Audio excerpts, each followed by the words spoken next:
Paz, amados, voltamos para a continuidade, a parte 2 da nossa aula de Teologia Pastoral, aula 3, segunda parte, dando continuidade a partir de agora. Até então nós estávamos falando a respeito das pessoas que têm um privilégio, e a igreja que tem as condições de ter um ministro que se dedica integralmente à obra e às vertentes, tudo que está em volta dessas condições, tá?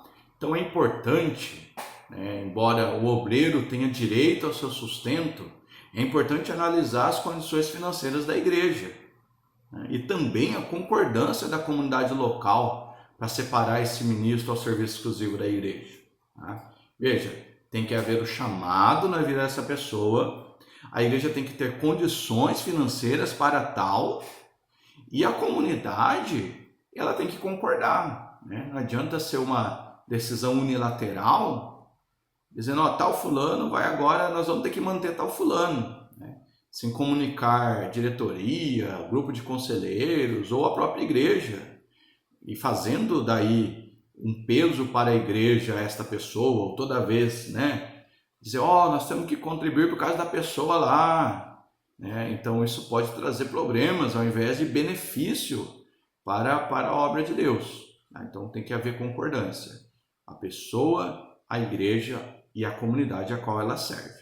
Outra coisa interessante, irmão, é que esse chamado vem de fora para dentro, não de dentro para fora, É um chamado que Deus vai ter na vida da pessoa, é um chamado que a igreja vai ver esse chamado na vida da pessoa, e não a pessoa simplesmente se candidatar, aparecer lá na igreja se candidatando, dizendo, agora eu decidi que eu vou trabalhar exclusivo para a igreja e vocês vão ter que me manter. A ideia não é essa. Como dizem, o chamado não é assoviado. Porque quando se assovia para um, o outro pensa que é para ele e responde. Então tem pessoas também que pensam que tem um chamado, e não são. E é importante que se é uma pessoa que realmente Deus nos chamou para essa atividade, ele vai trazer mais malefícios do que benefícios para aquela comunidade. Então é importante observar essa condição também, tá? Porque é uma tarefa árdua, difícil, e ver exclusivamente para a obra de Deus também. Aí a pessoa tem que ter um chamado de Deus. A primeira coisa ela vai abandonar, primeiro apontamento, primeira crítica, primeira dificuldade, ela também vai abandonar. Então alguém que tem realmente o chamado de Deus, ela vai suportar muitas coisas que outra pessoa talvez não suportaria, E a igreja vai ver nessa pessoa esse chamado. E normalmente as pessoas têm que abandonar muitas coisas para servirem a Deus. Até comentamos um pouquinho disso lá na aula 2. O chamado, antes de tudo, é uma renúncia. Negar a si mesmo para servir a Cristo e a sua igreja. Outro item importante é que a igreja moderna, não é em todo lugar, não podemos generalizar, mas tem caído no engodo do nepotismo religioso. O que é nepotismo? O nepotismo é quando alguém usa do seu cargo para privilegiar outras da sua própria família. Acontece isso muito na política, Quando o vereador emprega lá o seu filho, a sua esposa e assim por diante. Então, o que nós temos visto, e em alguns casos causando males quase irreversíveis para algumas denominações, é o nepotismo dentro da igreja. Não é porque eu sou pastor e vivo para a obra, é que o meu filho vai ter o mesmo chamado. E às vezes se força a entrada, como se a igreja fosse um negócio passado de pai para filho. E as consequências são terríveis. Às vezes a própria comunidade não vai aceitar, às vezes a pessoa não tem o chamado, é parente, é irmão, amigo, filho, É parente, mas não tem o chamado para isso, tá? Então tem que ser decidido de uma forma espiritual, com muita oração e com muito critério. Infelizmente esse é um fator que acontece nos dias atuais, tá? Vamos analisar outro texto, 2 Coríntios capítulo 9, verso 10, que diz: Ora, aquele que dá a semente ao que semeia, também vos dê pão para comer, e multiplique a vossa sementeira, e aumente os frutos da vossa justiça. Sabe o que que deixa claro também? A lei da semeadura, né? Nunca alguém que semeou, não poderá colher, melhor dizendo. Tá? Quem colhe tem que semear antes. Então essas pessoas que são separadas pelo privilégio desse chamado foram pessoas que normalmente semearam durante muito tempo, né? Então não pode chegar agora e, como dizem, já querer ir para a janelinha, já querer o melhor lugar, cortar a fila, né?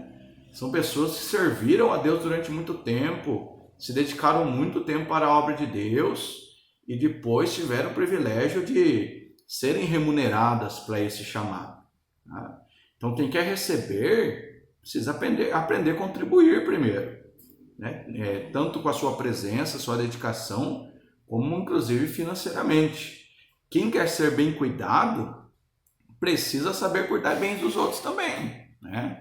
Quem ao sair para pregar, por exemplo, quer sair para pregar e quer receber uma boa ajuda, primeiro, quando as pessoas forem à igreja dele, ele precisa ajudar as pessoas com uma boa ajuda também. Na verdade, é assim que funcionam as coisas. Embora a Bíblia diz para não pagar o mal com mal, mas pagar o mal com bem, né? Em geral não é isso que vai acontecer. Nós temos que semear para poder colher. Ajudas generosas hoje vão gerar ajudas generosas no futuro. E isso não está fora da Bíblia não, porque Paulo vai se preocupar em ensinar muito isso à igreja de Corinto, né? 2 Coríntios 9:6, o que semeia pouco, pouco também ceifará. E o que semeia em abundância ceifará. Não tem como fugir dessa lógica divina, né? E outra, Deus sabe também quem dá por gratidão, né? Ajuda por amor ao próximo, por amor à obra de Deus e por interesse também, né?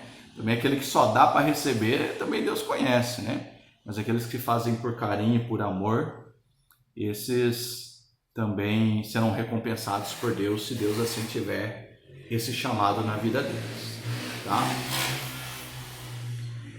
Outro ponto importante dessa aula é o ministro e a sua vida de estudo. É importante conciliar a vida de estudo e oração. E é muito difícil equilibrar isso, né? A verdade é essa, porque algumas pessoas que oram, eles acabam querendo viver só em oração, né? Alguns têm até restrições, né, quanto ler livros que ajudam, estudar, fazer um curso teológico. Ele acha que só orando vai resolver tudo na vida dele.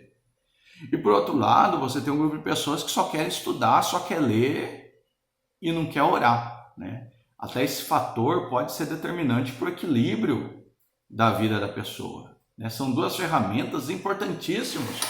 Temos que saber orar e temos que saber estudar e saber orar também. E é importante que as pessoas que agem no extremos, né, acabam caindo em um fanatismo, né? Começam a ser partidárias, tá? Então, tanto orar como estudar são usinas de poder. Dos dois lugares nós vamos tirar coisas importantes. E um não é inimigo do outro, uma coisa não contrapõe a outra. Na verdade, as duas se somam quando se ora e se estuda a palavra de Deus, tá? Isso mostra inclusive até o equilíbrio na vida do pastor, na vida do ministro, saber se interessar. Nós comentamos um pouco também sobre isso na outra aula, né? O pastor, quando ele para de aprender, automaticamente ele para de ensinar também. Hoje você tem um público muito exigente, né? Hoje ele tem acesso a muita coisa boa também. Então ele quer ali um bom patamar. Então o ministro deve o tempo todo estar procurando melhorar o seu conhecimento, se tornar uma pessoa culta, mas sem descuidar da sua vida de oração, né? John Wesley é muito conhecido pela sua obra. O texto diz que ele exigia que seus obreiros dedicassem pelo menos 5 horas de estudo e oração. Então tinha que acordar cedo, tirar um período para orar, tirar um período para estudar, né? Para que o ministério desse seja um ministério frutíferos. E outra coisa importante de se falar é que às vezes o obreiro ele está tão envolvido com as coisas da igreja, né? Paga uma coisa, compra outra, conserta visita um, vai para outro lugar e tal, que ele acaba não tendo tempo para a sua vida de oração e para a sua vida de estudo. Ele é sufocado pelas atividades. Tem até aquela história, né, que diz que um jovem foi à casa do pastor e queria falar com ele, bateu palma, perguntou, apareceu a esposa do pastor e ele falou, o pastor está aí, queria falar com ele está ocupado? Ela disse, ele está orando. E aí o jovem disse, já que ele não está fazendo nada, posso conversar com ele agora? Então, na verdade, na rotina do ministro, é importante ele ter um tempo aí para leitura e para oração. Outra dificuldade nesse quesito que nós temos é quanto ao local para estudo. Em alguns vídeos eu já iniciei dizendo assim, olha, reserve um lugar tranquilo para que você possa estudar, reserve um lugar onde as pessoas não se incomodem, não incomodem você, que a televisão esteja desligada, as pessoas não te chamem o tempo todo. E, na verdade, é difícil encontrar esse lugar, né? Então, quase todos os obreiros têm dificuldade para achar um lugar tranquilo para estudar e para orar, né? Falta, se é em casa, né, geralmente falta espaço físico, né? Em geral, as casas são pequenas e, ao projetar, inclusive, as casas, não se pensa num lugar para isso. Então, hora ele está na sala, hora ele está no quarto. Muitos lançam mão do recurso de criar um lugar para estudo dentro do próprio quarto, do quarto do casal, né? É uma boa opção, mas às vezes vai tirar a liberdade até da esposa, né? Às vezes ele quer estudar um pouquinho até mais tarde e ela quer dormir, né? Quer apagar a luz.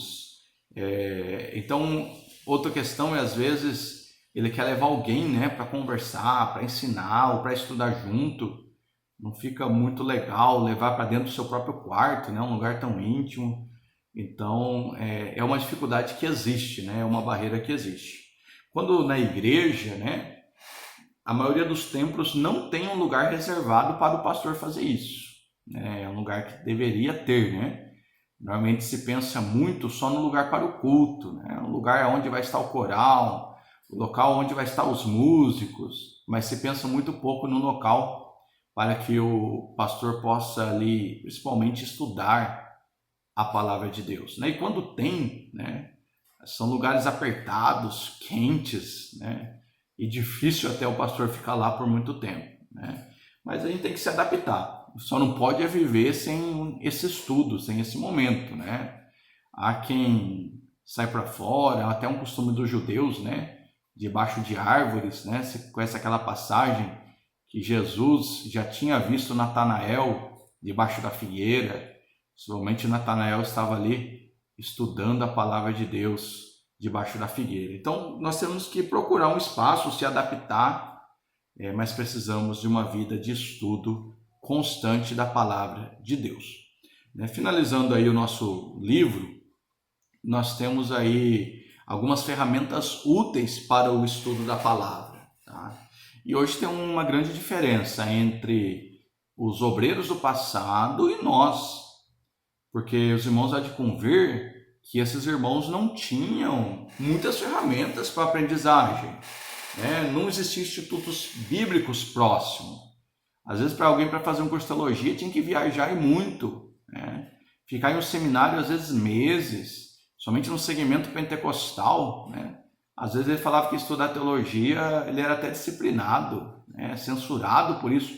Não havia oportunidade. No passado, você tem uma gama muito grande de obreiros que nem alfabetizados eles eram, né? Eles tinham outras condições se comparada a nós, né? E quando você tinha um curso, né, o preço era muito mais caro. Hoje barateou bastante o custo, não só de cursos, mas também de livros, né? Hoje, em geral, né, a gente tem um custo muito mais acessível desse material do que tinha no passado. Então tem coisas que não dava para cobrar, né, dos irmãos de 20, 30, 40 anos atrás, né? Mas hoje a condição são outra.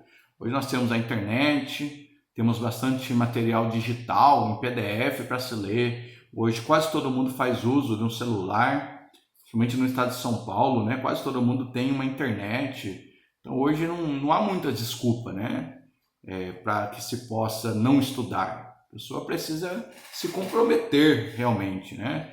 Tem uma grande oferta aí de cursos presenciais, de cursos à distância, né? Quando não se tem muito horário para estudar, curso à distância é uma importante opção. É aquilo, né? Quando tem o desejo, né, e o compromisso, dá um jeito.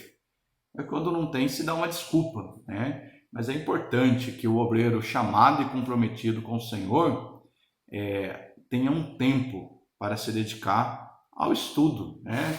Ele precisa, ao ver um texto, ver esse texto em várias traduções, né? Você tem as traduções Almeida, tão recomendadas, mas às vezes a compreensão é mais difícil. Então ele pode ter uma Bíblia tradução Almeida, uma Bíblia tradução NVI, né, que é uma linguagem mais atualizada, uma tradução King James, né, que é mais próxima ali dos originais. Em um simples texto, irmão, você pode olhar nas 3 traduções. Isso já é um estudo da palavra de Deus. Você tem um dicionário, tanto da língua portuguesa, se bem que hoje se pesquisa facilmente no Google, um dicionário bíblico, né?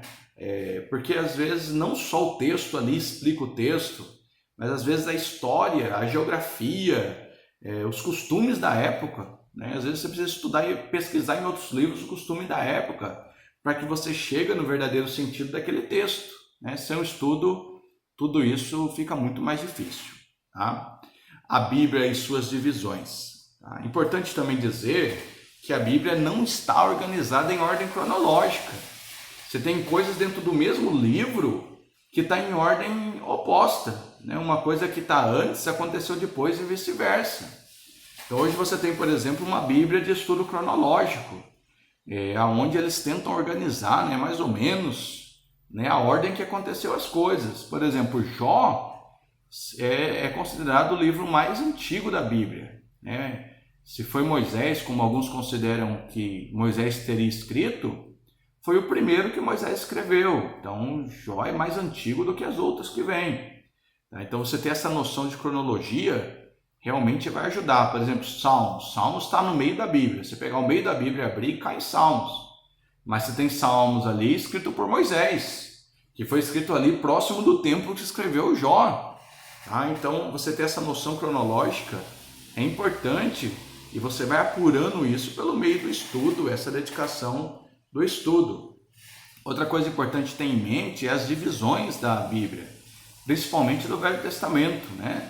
Onde você tem a primeira divisão, que é o Pentateuco, que são os 5 primeiros livros, os históricos, que são 12 livros, os poéticos, né? Que começa inclusive com Jó, que é o 18º livro da Bíblia, e vai terminar com Cantares de Salomão.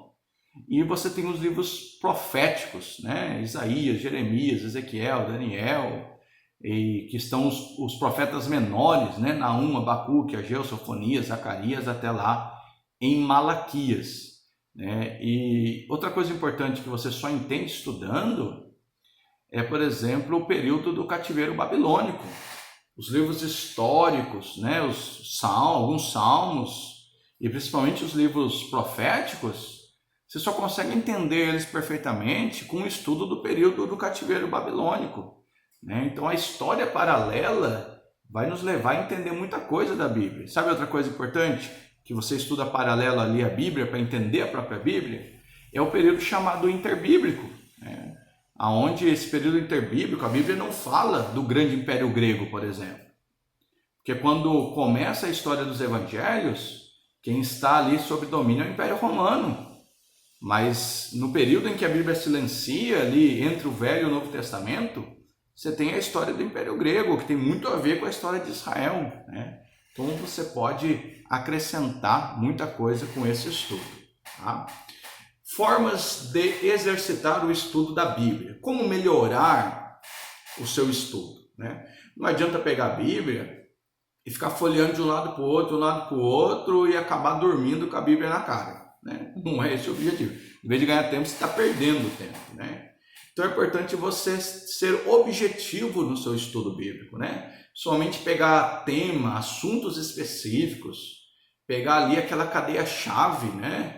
Onde um texto liga com outro texto, esboçar, escrever as suas ideias, para que você possa aproveitar melhor aquele tempo estudando a palavra de Deus. Tá? Uma outra dica é comparar texto com texto, né?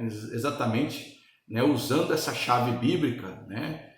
Se você pegar um tema lá, casamento, você não pode chegar numa conclusão lendo apenas um texto de casamento, sendo que esse assunto se repete em vários lugares. Você tem que comparar texto com texto, né? Além do que você, às vezes, tem que comparar palavras com palavras. Né? Por exemplo, a palavra mundo. Né? Deus amou o mundo, João está dizendo. Mas a mesma Bíblia que diz que Deus amou o mundo, né? João está dizendo lá na sua carta que não ameis o mundo e nem o que nele há. Então, como que Deus amou o mundo e está falando para nós não amarmos o mundo? Veja que você tem que comparar a palavra dentro do seu contexto. O mundo que Deus amou é o mundo de pessoas. O mundo que nós não devemos amar é o mundo de pecado. Então você vê que por falta do estudo e falta do conhecimento, muita gente está falando coisa que não deve, por simplesmente não tirar o tempo para refletir a respeito daquilo que ele vai falar. Tá? A Bíblia motiva estudar ela. Você vê lá João, capítulo 5, verso 39. Vocês estudam minuciosamente as Escrituras, porque creem que elas dão vida eterna. Mas as Escrituras apontam para mim, né? Na tradução NVI, João 5,39. Jesus dizendo, tá certo, a Escritura que você está estudando aponta para mim. Então quem estuda a Bíblia, estuda o próprio Jesus. E se a gente não estudar, a gente não aprende, ninguém nasce sabendo.